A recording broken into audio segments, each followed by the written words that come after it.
Hello बच्चों। आज हम क्लास 8th इंग्लिश पढ़ेंगे। क्लास 8th की इंग्लिश पहला ही चैप्टर पढ़ेंगे हम इंग्लिश का। तो इसकी इंट्रोडक्शन देखेंगे क्या है। ये लेसन किसने लिखा है? जॉन हॉल्ट ने लिखा है। किसने लिखा है? जॉन हॉल्ट ने। इस लेसन में ये क्या बताना चाह रहे हैं, मतलब क्या कन्वे करने की कोशिश कर रहे हैं, तो इसी का बारे में हम पढ़ेंगे। To convey that children are taught by their teachers but there are occasions when teachers are taught certain things by their children। क्या कह रहे हैं कि ये तो सही है कि टीचर्स बच्चों को पढ़ाते हैं ना, लेकिन बहुत कम टाइम ऐसा भी होता है कि जब टीचर्स बच्चों से सीखते हैं। ऐसे तो टीचर्स को बच्चों को टीचर्स सिखाते हैं ना, बच्चों को कौन सिखाते हैं? टीचर्स। लेकिन बहुत कम टाइम ऐसा भी होता है जब टीचर्स सीखते हैं। किससे? बच्चों से सीखते हैं। तो इसी के बारे में ये आपकी स्टोरी है। This lesson is about how young children find it difficult to learn to read since they do not easily recognise words. ये लेसन क्या बताता है हमें कि जो यंग चिल्ड्रंस होते हैं ना, छोटे बच्चे, उन्हें क्या डिफ़िकल्ट्स आती हैं, कैसे वो वर्ड्स को रिकोगनाइज नहीं कर पाते हैं, पहचान नहीं पाते हैं। तो इन डिफ़िकल्ट्स के बारे में बताया है। We must provide plenty of time to them to get familiar with pictures and words.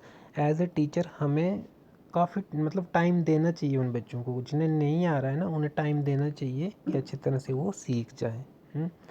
We should not get annoyed. हमें कभी भी एनॉयड नहीं करना है। एनॉयड होता है गुस्सा। एनॉयड क्या होता है? हमें कभी भी गुस्सा नहीं करना है, एंग्री नहीं होना है हमें कभी भी बच्चों के ऊपर। ठीक है बच्चों। A teacher must try to see as if through their eyes. अब टीचर्स, वो जो छोटे बच्चे होते हैं ना, जो वर्ड्स को पहचान नहीं पाते हैं, तो टीचर्स को एद खुद उन्हें टीचर्स को उन खुद को उनकी जगह डाल के देखना है कि अगर मैं इनकी जगह होता तो क्या करते। तो बच्चों टीचर्स को ऐसा करना है इस पे। तो नेक्स्ट में देखेंगे हम। इसमें हम समरी पढ़ेंगे। अब ये समरी तो Noora was a 5-year-old girl. The author used to visit her house on the weekend. One day Noora came and sat on the sofa. She had in her hand a book, Hoof and Poof Beginner's Book. अब जो नूरा है ना बच्चों, ये इस story, इस कहानी की ये हीरोइन है। वो एक 5 साल की बच्ची होती है, ये नूरा।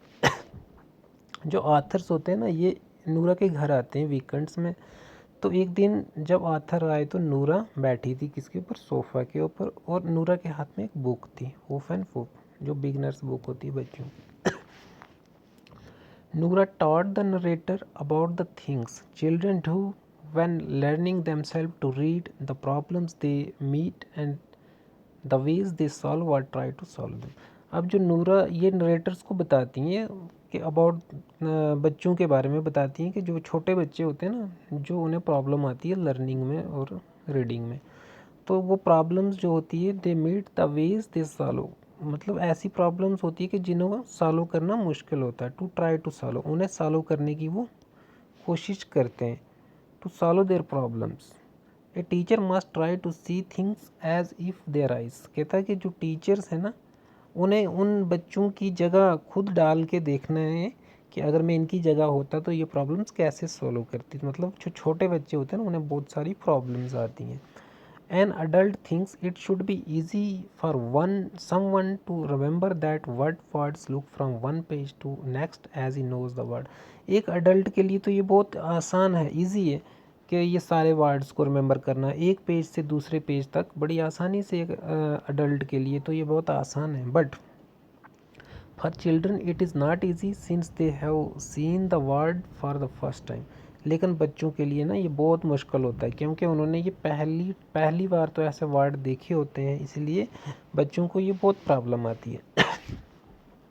सो a teacher should give them enough time to learn and not to be surprised or upset by what looks like slowness और स्टूपिड मिस्टेक। लेकिन बट फॉर लेकिन चिल्ड्रन को ये इजी नहीं होता कि वो ये वर्ड याद कर सकें। लेकिन टीचर्स जो है ना, उन्हें काफ़ी टाइम देना चाहिए। इनफ होता है काफ़ी, उन्हें टाइम देना चाहिए बच्चों को कि आप सी को टाइम देना चाहिए और टीचर्स को कभी भी गुस्सा नहीं करना चाहिए उनके ऊपर। जो स्लोनेस लर्नर्स हैं ना, उनकी मिस्टेक्स वगैरह जो भी वो करें, टीचर्स को उसके ऊपर गुस्सा नहीं करना चाहिए। तो ये बच्चों आपकी थोड़ी सी समरी थी, हम कल इसको और पढ़ेंगे। तो इसमें कुछ असेसमेंट है आपके लिए।